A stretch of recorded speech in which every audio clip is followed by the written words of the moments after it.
Well, I want to begin, of course, by recognizing the Epstein survivors who were here today.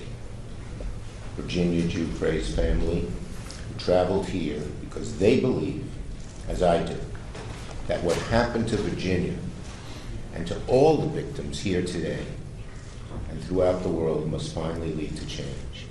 And all you have to do is look at the faces of these beautiful women and just have total empathy for what they've gone through, admiration for their courage, and anger about what happened to them.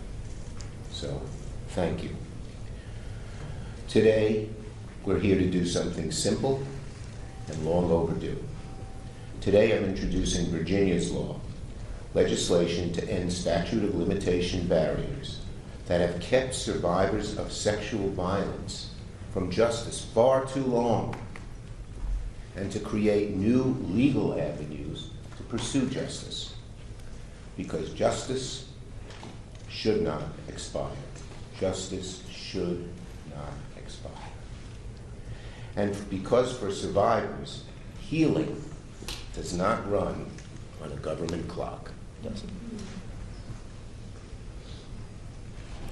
I'm also so proud to be joined by Congresswoman Teresa Leger Fernandez. Not just chairwoman of the Democratic Women's Caucus, but she's always been a fierce advocate for survivors and a partner in this fight.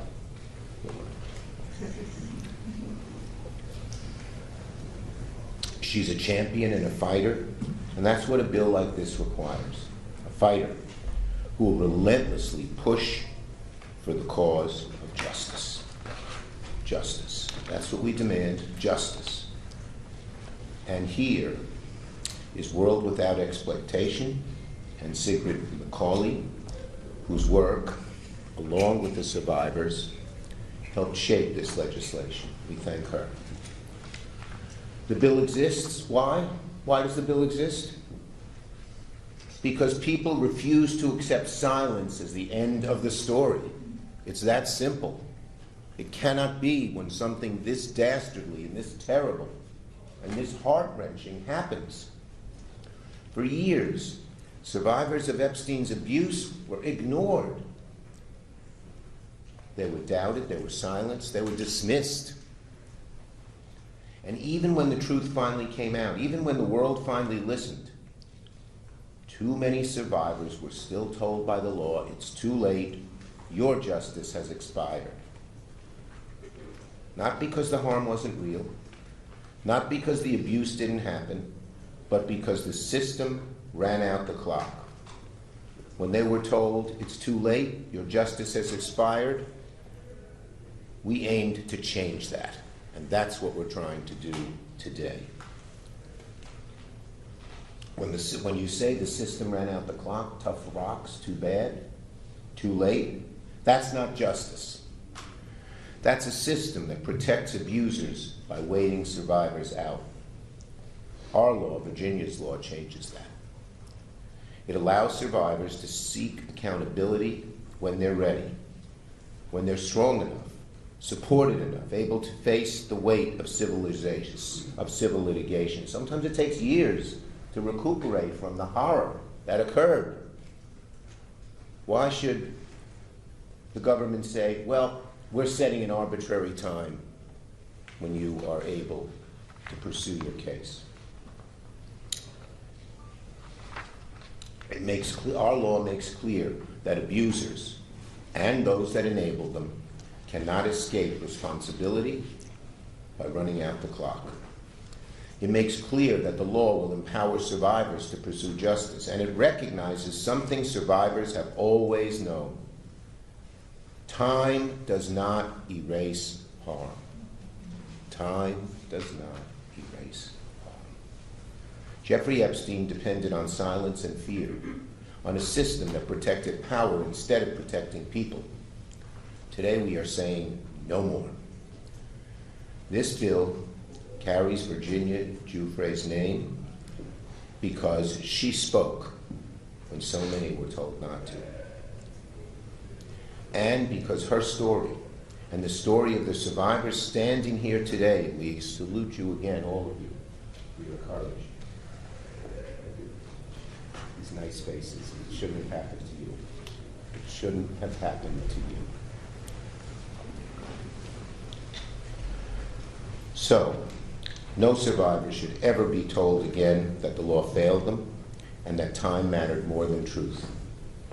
The survivors of Jeffrey Epstein have waited long enough. Virginia waited long enough. The time for justice is now, and Congress must act. So now let me call on our great leader in the House, Representative Teresa Leger Fernandez.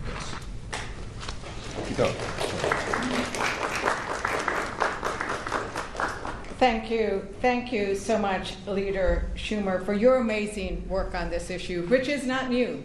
You have championed these issues for many, many, many years in the House and in the Senate. But I want to also acknowledge the survivors. We have shed tears together because what happened was horrible. The cover-up and the abuse that continued by refusing to acknowledge the pain and the crimes and everything that happened was also an injustice. And that's what we are here to do today, to say that justice delayed is indeed justice denied. And one of the lines that the survivor shared with me early in the many meetings we've had, and it's chilling, it's a chilling warning that Jeffrey told them. He gave them this warning. He told the women and young girls, I have the government, I have the banks. In other words, you are powerless. Imagine hearing that from the man who abused you. Imagine being a young girl, a young woman already traumatized and being told that the system, the government, the institutions, the courts, the powerful are on his side. That he and those to whom you were trafficked are untouchable. That the world is made up of the powerful who are above the law, above reproach, and you are disposable as a mere object of sexual use and abuse. And for too long, those sexual predators have been protected by their wealth and power. And now, with the help of Donald Trump and Pam Bondi, the pedophiles and sexual predators are being protected by our government. But today we're one step closer to proving Epstein wrong. But this bill is bigger than Epstein.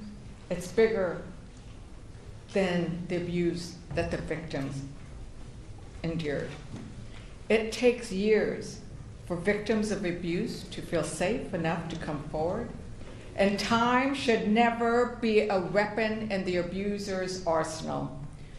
Virginia's law eliminates the statute of limitations for key federal civil claims brought by survivors of trafficking and sexual exploitation. It includes a look-back window, so survivors who were previously barred, who were told, no, you do not have access to the courtroom, so they have time to now go back and seek justice.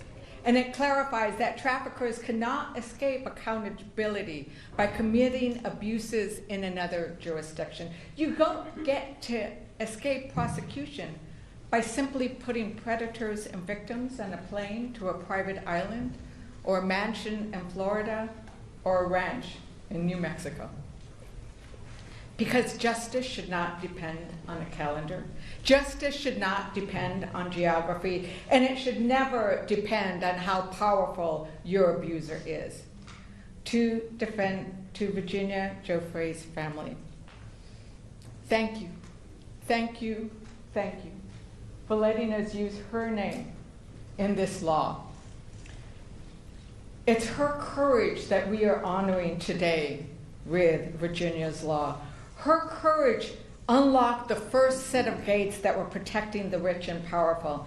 This bill will unlock the doors to the courthouse for the survivors. And to every Epstein co-conspirator and sexual predator, we're coming for you.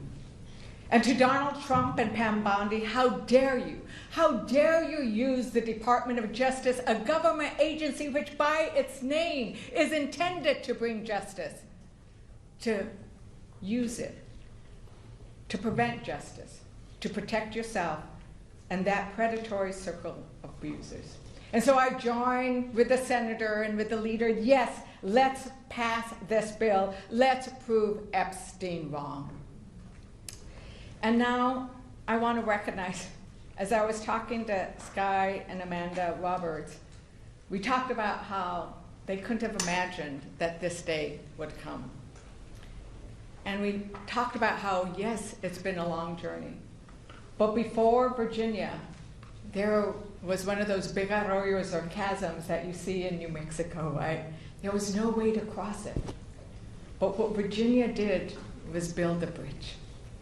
And now we are crossing that bridge because of the bravery and the words and the wisdom. And I'm sorry for the loss of Virginia.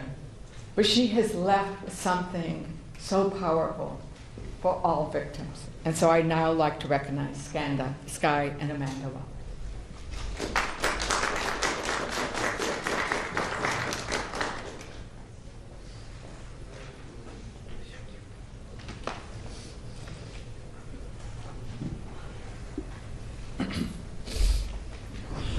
That was a tearjerker. I am the crier in my family. I'm just going to throw that out there. So, all right. Hello, everyone. My name is Sky Roberts, and I am the brother of Virginia Roberts Giuffre. I am deeply honored to stand here today alongside some of the most extraordinary people you will ever meet, including World Without Exploitation, Congressman Chuck Schumer, Congresswoman Teresa Leger Fernandez, survivors of Jeffrey Epstein, and the legendary Sigrid McCauley. No.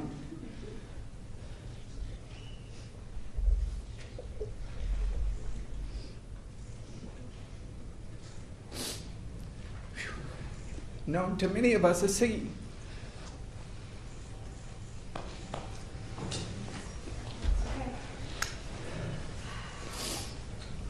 I want to begin with a single word. A word that meant everything to my sister. A word we will not stop fighting for until real justice is served. And that word is change. Virginia's dream was to inspire and empower survivors to come forward.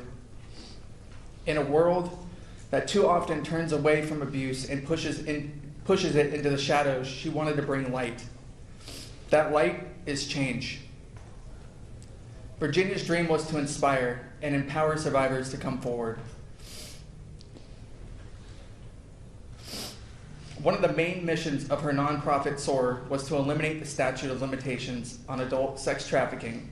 She talked about it all the time while elevating the voices of survivors, alongside her publicist and dear friend, Deanie Von Muffling.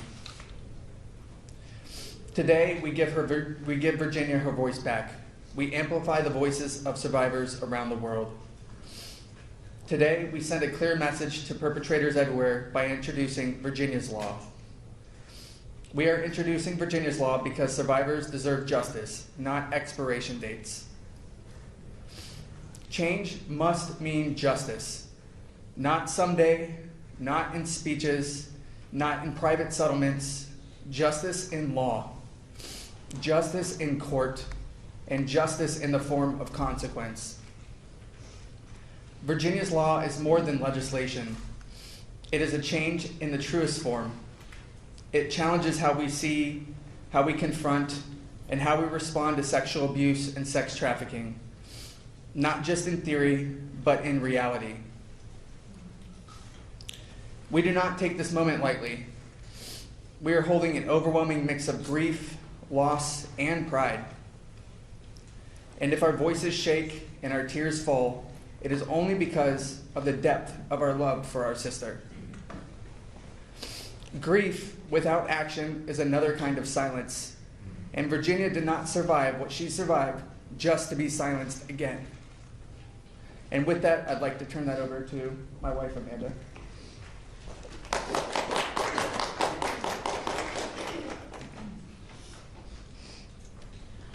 Virginia was a passionate voice, a fierce warrior, and an unwavering advocate for survivors everywhere.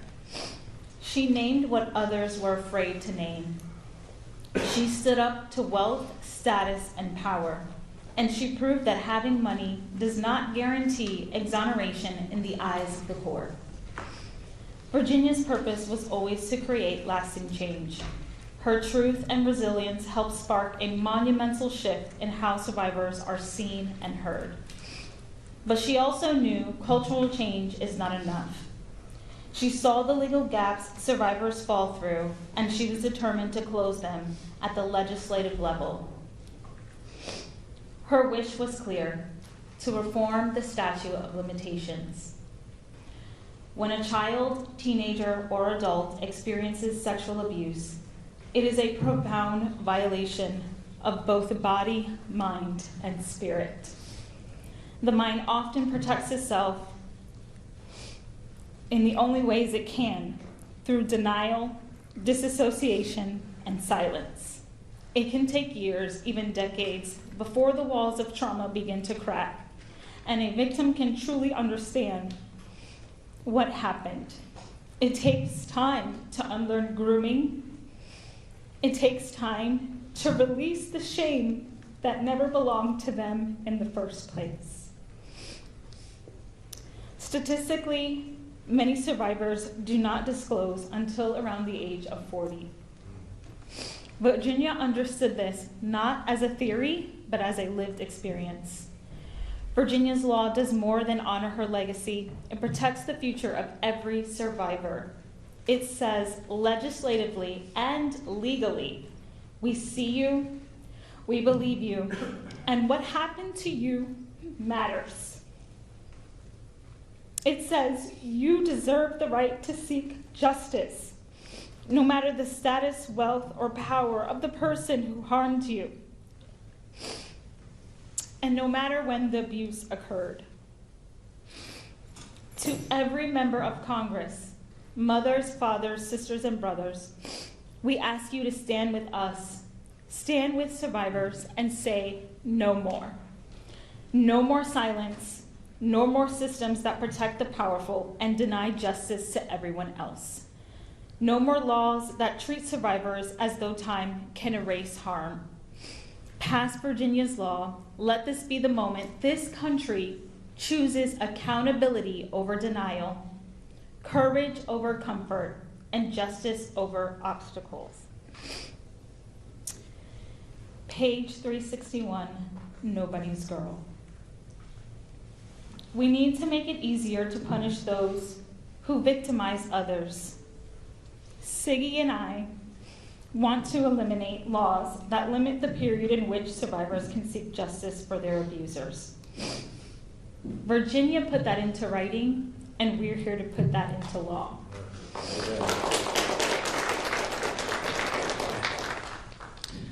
And with that, Siggy, that's what we're here to do today.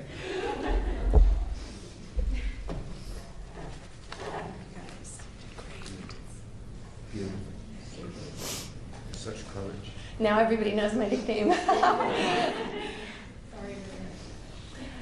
This is really a watershed moment for survivor rights, the announcement of Virginia's law. And as you heard today, the genesis of that law is to get rid of the statute of limitations so that survivors can work on their own timeline. With the passage of this law, no longer can abusers weaponize the clock. Survivors can act when they're ready to act. As you heard, and as Virginia and I both experienced together, many survivors don't come to terms with their abuse until many, many years later. And they deserve the right to be able to bring an action when they're ready. That's what this law does. It is heartbreaking to be here announcing this without her. But I will tell you that her voice is being heard loud and clear. She is saying, all Americans, Democrats, Republicans, Independents, all Americans, need to come together and pass this law. It's the right thing to do. It's the thing we need to do now. So please, pass Virginia's law. Now I'm going to let Rebecca Zipkin come up from World We. Without this group, we wouldn't be here, so we're all very grateful for that.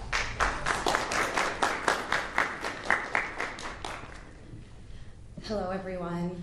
My name is Rebecca Zipkin, and I'm the Policy Director at World Without Exploitation, and we are the largest national anti-human trafficking and sexual exploitation coalition in the country. And we have had the true privilege of working closely with the survivors who are here today, and Sky and Amanda, to push forward advocacy to release the Epstein files. And today we are privileged to be here to speak in support of Virginia's law. Thank you so much to Leader Schumer and Congresswoman Leger Fernandez for their championing of this legislation. Today we're here to support Virginia's law, named Virginia Roberts Giuffre, whose courage helped expose one of the most far-reaching sex trafficking networks in modern history. Virginia's story is not just about one man. It's about a system of wealth, power, and protection that allowed abuse to continue for years while survivors were silenced, disbelieved, or legally shut down. Virginia spoke the truth, and she paid the price for it.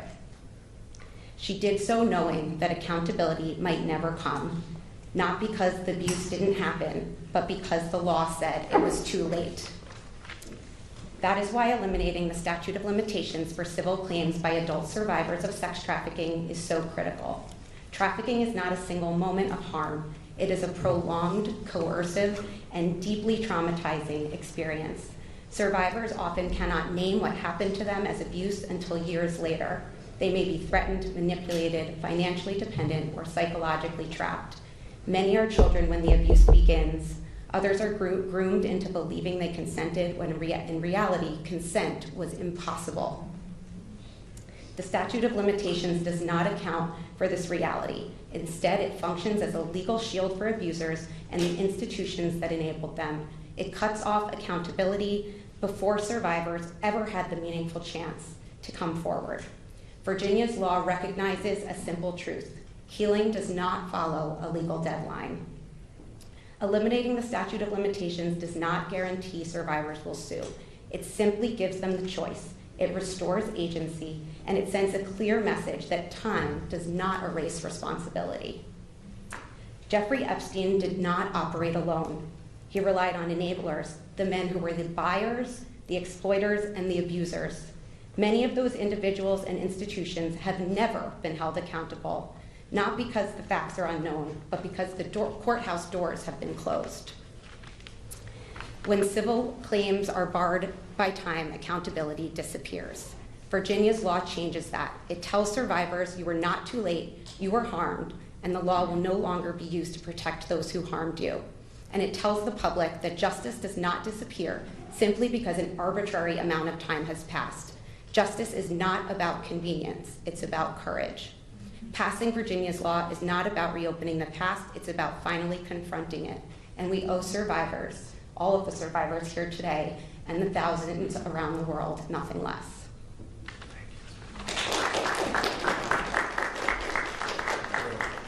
Let me say to Sky and Amanda. So the Bible tells us when something terrible happens to people, the natural inclination is to curse the darkness, to turn inward, be angry. But the Bible also tells us it's like angelic to light a candle, to create light, to prevent what happened to your loved one from it happening to anyone else. You are lighting a candle. We thank you.